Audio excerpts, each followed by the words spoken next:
আসসালামু আলাইকুম ওরহমতুল্লাহ। প্রিয় দর্শক, কিভাবে বুঝবেন আল্লাহ আপনার উপর রাগান্বিত কিনা? আল্লাহ যে আপনার উপর রাগান্বিত তার কিছু স্পষ্ট আলামত রয়েছে, যা আজকের ভিডিওতে আমরা আলোচনা করব।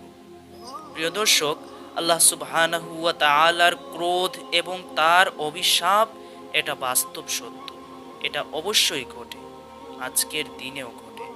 এমন অনেক মানুষ রয়েছে যারা এমন কাজ করেছে মাত্র এক সপ্তাহ অথবা এক মাসের মধ্যে আল্লাহ পাকের অভিশাপের কবলে তছনছ হয়ে গিয়েছে।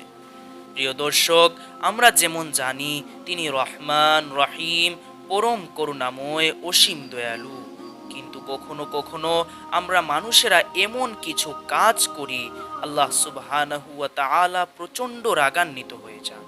মনে রাখবেন, পৃথিবীতে এমন কিছু কাজ আছে যেগুলো করলে অল্প কিছু দিনের মধ্যেই আল্লাহ পাকের লানত আপনার উপর বর্ষিত হতে পারে। আল্লাহর ক্রোধ, তার অভিশাপ এবং তার শাস্তি তখন আমাদের জন্য অবধারিত হয়ে যায়। কুরআনে আল্লাহ তাআলা আমাদেরকে এবং সমগ্র মানব জাতিকে উদ্দেশ্য করে তার ক্রোধ ও রাগ সম্পর্কে কিছু স্পষ্ট কথা বলেছেন।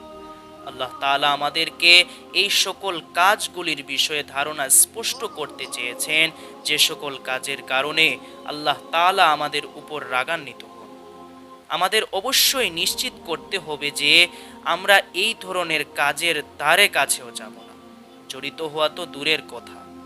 কারণ বিশ্বাস করুন, যদি আপনি জানেন একজন খুব শক্তিশালী ও ক্ষমতাবান কেউ আপনার উপর অত্যন্ত রাগান্বিত হয়ে আছেন, এই যেমন ধরুন বাংলাদেশের পুলিশ প্রশাসনের অত্যন্ত প্রভাবশালী, ক্ষমতাবান ও পুরস্ত একজন কর্মকর্তা ব্যক্তিগতভাবে আপনার উপর মারাত্মক রাগান্বিত হয়ে আছেন কোনো এক কারণে, তাহলে আপনি বলুন, আপনার রাতের ঘুমটা ঠিকভাবে হবে? কখনোই হবে না।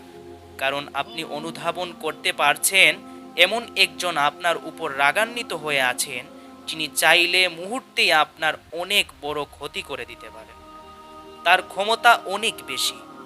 আমি যদি আপনাকে আরও একটি সহজ উদাহরণ দিই, এই যেমন ধরুন আপনি এই ভিডিওটি যেখানে দেখছেন সেটা যদি কোনো রুম হয়ে থাকে অথবা কোনো কক্ষ হয়ে থাকে, তাহলে আমি যদি বলি এই রুমের বাইরে অপেক্ষা করছে আপনার জন্য ভয়ঙ্কর হিংস্র কয়েকটি সিংহ, তবে আমি শিওর আপনারা কেউ এই স্থানটি ছেড়ে যেতে চাইবেন না।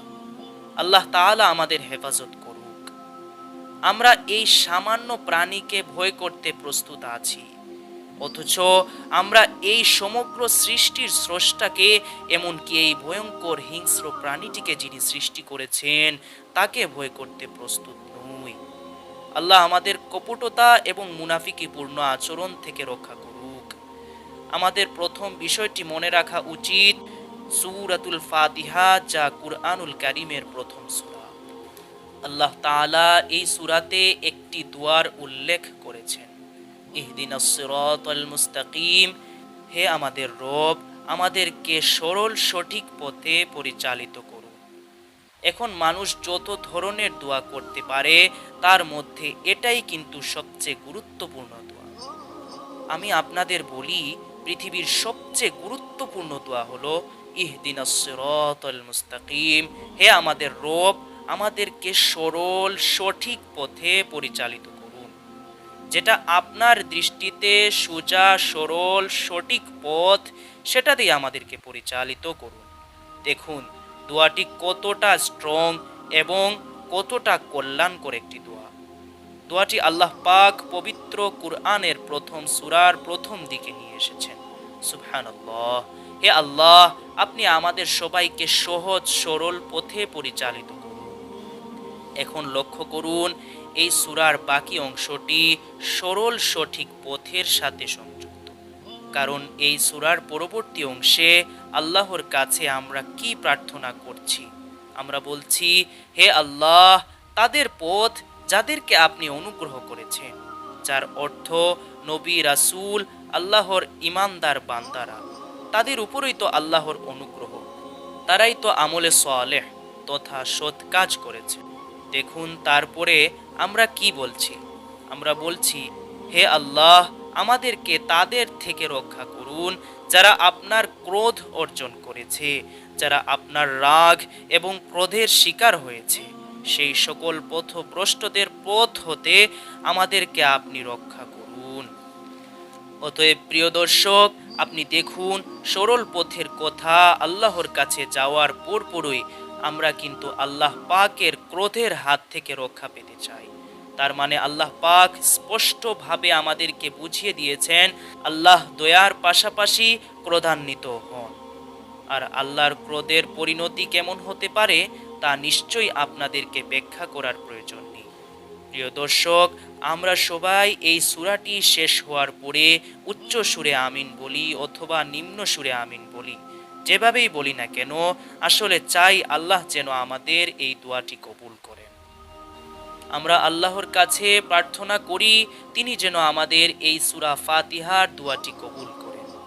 অতএব আমরা দেখতে পাচ্ছি আল্লাহ তাআলা রাগান্বিত হন এবং আমরা কখনো কখনো এমন কাজে লিপ্ত হয়ে যেতে পারি যা আল্লাহকে প্রচণ্ড রাগান্বিত করে। আমরা আল্লাহ পাকের অভিশাপের বশবর্তী হয়ে তছনছ হয়ে যেতে পারি।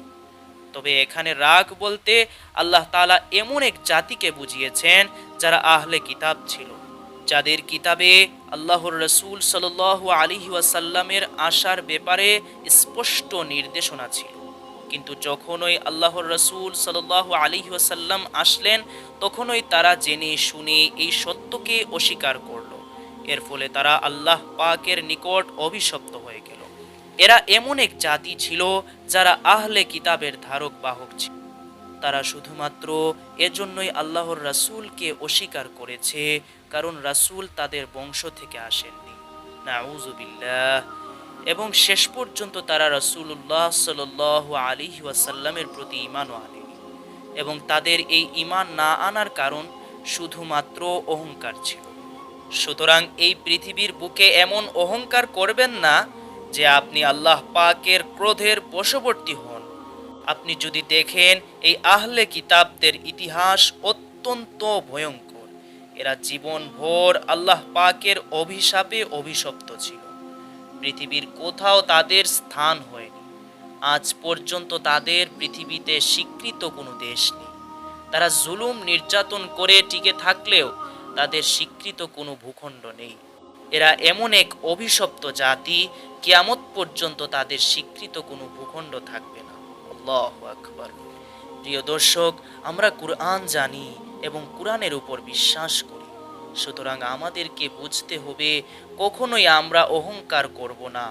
আমরা জেনে শুনে সত্যকে অস্বীকার করব না। আমরা যখন জানি এটা অন্যায়, জেনে শুনে আমরা সেই অন্যায় করব না। মনে রাখবেন, জেনে শুনে অন্যায় করলে আল্লাহ পাকের অভিশাপের কবলে পড়ে যেতে পারেন। এছাড়াও কখনোই দম্ভ এবং অহংকার ভরে জমিনে চলবেন না। অহংকারকারীরা আল্লাহ পাকের অভিশাপের কবলে পড়ে যায়। এই পৃথিবীর বুকে শুধুমাত্র অহংকারকারী হওয়ার কারণে অনেক মানুষই শেষ হয়ে গিয়েছে।